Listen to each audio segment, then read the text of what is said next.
முதலில் RMS recharge open செய்து கொள்ளவும். நீங்கள் ஆல்ரெடி செட் செய்த பின் கேட்கும். அதை என்டர் செய்யவும். பின்பு ஆர்எம்எஸ் ரீசார்ஜ் சம்பந்தப்பட்ட தகவல் மட்டும் விளம்பரங்கள் திரையில் தோன்றும். அதை கவனிக்கவும்.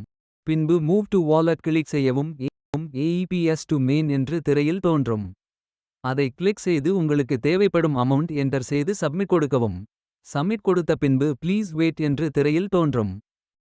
பின்பு சக்சஸ் நீங்கள் டிரான்ஸ்ஃபர் செய்த அமௌண்ட் மற்றும் மெயின் பேலன்ஸ் உள்ள கரண்ட் பேலன்ஸ் திரையில் தோன்றும். தோன்றிய பிறகு ஓகே என்பதை கிளிக் செய்யவும். பின்பு நீங்கள் ரீசார்ஜ் செய்து கொள்ளலாம்.